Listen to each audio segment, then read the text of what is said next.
In this video, you will understand why so many people work hard, earn a salary, try to improve their lives, but remain stuck in the same financial difficulties. Many times, the problem is not a lack of talent, nor a lack of effort. The problem is silent mistakes, attitudes that seem normal, but that slowly steal your money, your peace, and your growth. And the first mistake you need to abandon today is this: lending money to family members expecting to get it back. It may sound harsh to hear this, but many people destroy their own financial lives by not knowing how to say no within the family. The person spends the entire month working hard, paying bills, trying to save a little money, trying to get out of a tight spot. And when they finally start to breathe, someone in the family shows up asking for help. "Lend me this amount. I'll pay you back next week." And that's where the problem begins. Because it's family, you feel guilty. You think, "Suze, how can I say no? This is someone from home. This is someone I care about. Maybe they really are in need." So you take money that already had a purpose, pull from your savings, delay one of your plans and lend it. But the days go by. The person doesn't pay. You feel awkward about asking. They start acting as if they forgot, and little by little, what was supposed to be help turns into discomfort. Now you see that person buying something, going out, posting photos, living normally, and inside you a thought arises. "But when it comes to paying me back, there's no money." Do you see how dangerous this is? Money doesn't ruin the family on its own. What ruins it is mismatched expectations. You give it as a loan, but the other person receives it as a gift. You wait for repayment, but they think that because you're family, you'll understand. And in the end, the relationship becomes strained. The conversation changes, the atmosphere grows heavy. That's why, keep this rule. When you help someone in the family, only help with what you can give without expecting anything in return. Before handing over any amount, ask yourself, if this person never pays me back, will I be at peace? If the answer is yes, help as a gift. Help with a light heart. Don't charge. Don't create expectations. Don't count the days. But if the answer is no, if that money will be missed, if it will delay a bill of yours, if it will dip into your savings, if it will hurt your household, then you need the courage to say, "I wish I could help, but right now I can't." That doesn't make you a bad person. That makes you a responsible person, because there is an enormous difference between helping someone and financially destroying yourself for someone.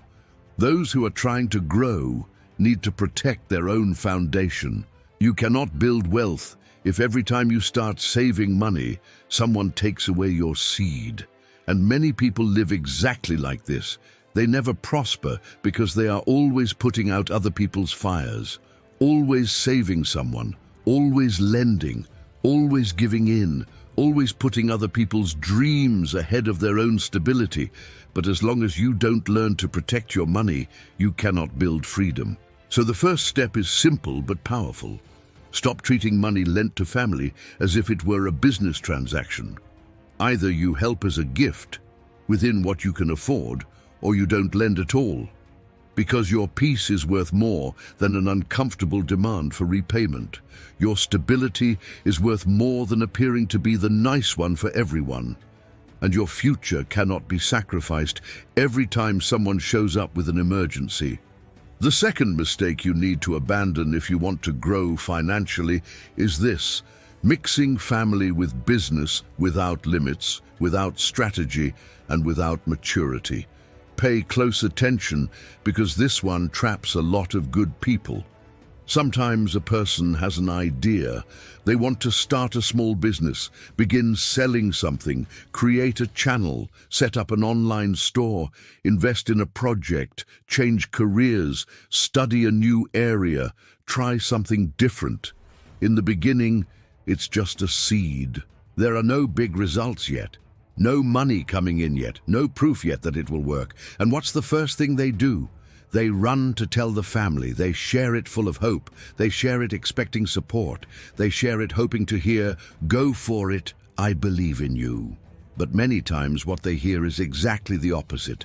"That's not going to work. You're dreaming too much. Better to stay safe. I know someone who tried and lost money. You should look for something more secure." And that's it. One sentence the family says in 5 seconds can destroy an idea you had been building for months inside your mind. But understand something important. Many times your family doesn't say this because they want to bring you down. They say it because they're afraid. They want to protect you. They don't want to see you get frustrated.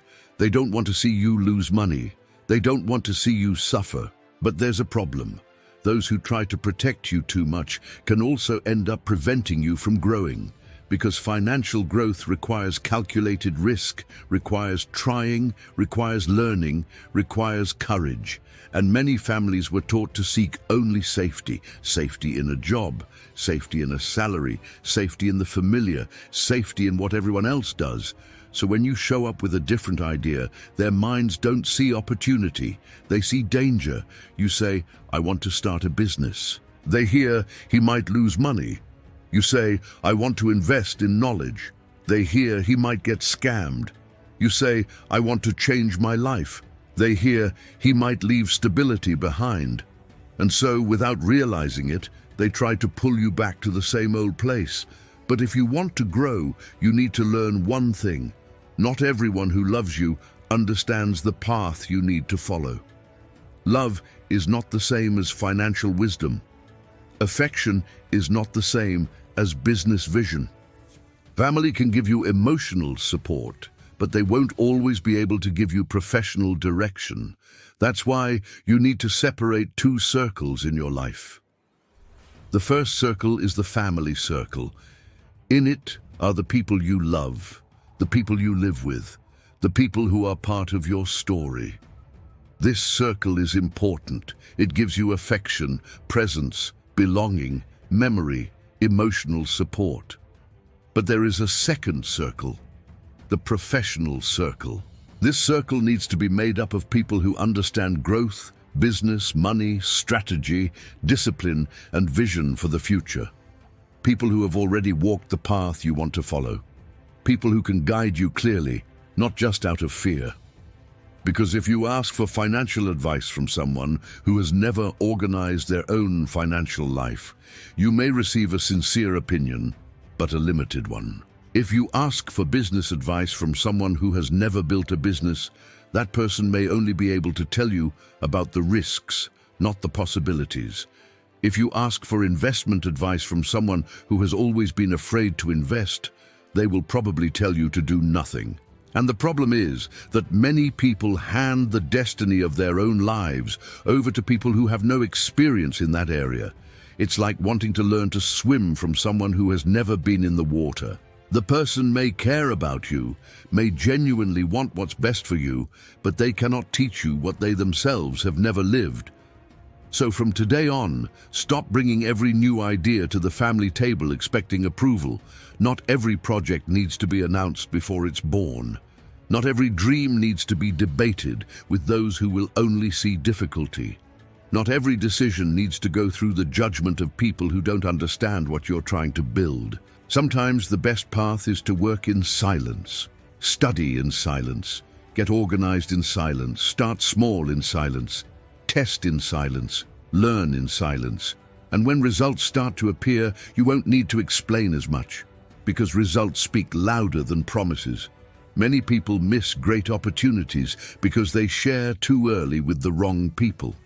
They have a good idea, but before taking action, they look for approval. And when they don't receive approval, they give up. But those who want to prosper cannot depend on everyone's approval. You need to learn to listen to advice, yes, but advice from the right people. Seek out those who have already built something. Seek out those who understand money. Seek out those who know how to separate emotion from strategy. Seek out those who won't just say, "Be careful," but will also show you how to calculate the risk, how to start small, how not to put everything on the line, how to improve, how to test, how to adjust. That is the type of person who needs to be in your professional circle, because family may love you deeply, but whoever helps you grow financially may be someone who doesn't live in your house. It may be a mentor, a teacher, an entrepreneur, an investor, a book, a serious course, a disciplined person who has already reached where you want to go. And here, there is another important caution. Mixing family with business can also create conflict when there is no clarity. You bring a relative in to work with you, but don't define their role. You sell something to a family member, but don't agree on a deadline. You open a business with someone from the family, but don't set rules. At first, everything seems fine. Everyone gets along. Everyone trusts each other. Everyone says, no need to formalize anything, we're family. But then the problems start. One works more than the other. One wants to withdraw money before the right time. One mixes personal accounts with business accounts. One doesn't follow through on agreements, and when the time comes for a serious conversation, it becomes difficult because this isn't just a business partner. It's a brother, a cousin, a brother-in-law, an uncle. The professional conversation becomes an emotional one. That's why if you ever do business with someone in the family, treat it as a business from day one, with respect, but with clarity, with affection, but with rules. With trust, but with agreements. Because rules don't destroy relationships. Lack of rules is what destroys them. When everything is clear, everyone knows their role. When nothing is clear, everything turns into demands, resentment, and confusion. So the second step is this. Don't mix family with business in a disorganized way. Love your family, respect your family, value your family. But don't hand all your dreams over to be evaluated by people who may not understand the path you want to follow. Create your two circles, one circle for love, another circle for growth, one circle for comfort, another circle for strategy, one circle for family, another circle for business, because those who don't separate these things may end up losing both. They lose the peace at home, and they lose the courage to grow outside of it. And if you want to build a better financial life, you need to protect your ideas in the beginning, choose more carefully who advises you, and understand that not every piece of advice comes from someone prepared to guide your future. Sometimes your family wants to protect you from failure, but your mission is to learn, to grow with responsibility, without letting other people's fears decide the size of your life. The third mistake you need to abandon is this: exposing your relationship problems to the family. And this matters greatly for those who want to grow financially, because a home without peace steals energy, steals focus, and steals the strength needed to build any project. Many people, when going through difficulty in a relationship, run to tell everything to their mother, father, siblings, cousins, or close family friends. In the moment, it feels like a relief. The person is upset, wants to vent, wants to be heard, wants to feel supported, but there is a problem. After you and your partner talk, understand each other, and move forward, the family doesn't always forget. You forgive, but your family remembers. You decide to move on, but your family keeps looking at that person with distrust. You try to rebuild the peace. But now there are people on the outside carrying an opinion about something that should have been resolved between the two of you.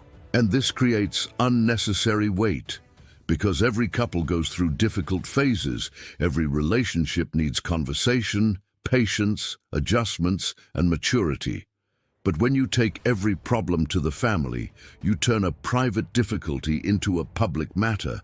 And when many people start giving their opinions, the confusion grows. One says, "I wouldn't accept that." Another says, "You should do things differently." Another starts to judge. And without realizing it, you stop listening to your own conscience and start making decisions based on other people's opinions. That's why learn to protect your relationship. Not everything needs to be shared. Not every difficulty needs to become a family topic. Not every hard moment needs to be brought to people who, even though they love you, may not be neutral. If you need to talk, seek out someone mature, balanced, neutral, or even a professional if necessary. Someone who won't magnify the problem, but will help you think clearly. Because when you protect your personal life, you also protect your energy. And a person without energy doesn't build wealth. They spend their days worried, distracted, emotionally drained, without focus to work, study, invest, plan, and grow. So the third step is simple. Stop exposing your relationship problems to the family. Resolve things with maturity. Talk with respect. Seek the right guidance when you need it. But don't hand your private life over to become everyone's opinion. Those who want to prosper need to learn to protect three things: their peace, their home, and their mind. The fourth mistake you need to abandon is this: comparing your life to the lives of others. This is one of the most silent mistakes because it seems like just a common thought. You open your phone, see someone buying a car, traveling, starting a company, showing off a new house, nice clothes, restaurants, achievements, and without realizing it, you start to feel behind. You look at that person's life and think, why did they make it and I didn't?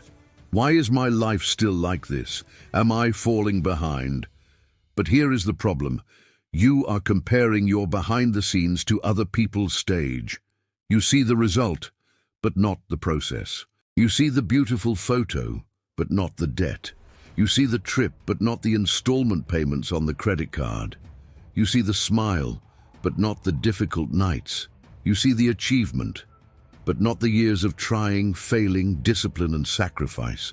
And when you compare your life to an incomplete picture of someone else's life, you start to lose strength. Comparison steals your joy. It steals your gratitude. It steals your patience. And worst of all, it makes you despise your own progress. Maybe you're not yet where you want to be, but you're no longer where you used to be. Maybe you still don't have much money saved, but you've already started thinking better. Maybe you haven't paid off all your debts yet, but you're already trying to organize your life. Maybe you don't have your dream business yet, but you're already learning, studying, and building courage. That too is progress. The problem is that many people give up because they spend too much time looking at other people's roads and forget to walk their own. From today on, stop asking, why is he ahead of me? And start asking, what can I improve today? Because the only comparison that truly matters is this: comparing yourself to who you were yesterday. Are you more disciplined than before? Are you spending more wisely? Are you learning more? Are you taking better care of your money? Are you making smarter decisions?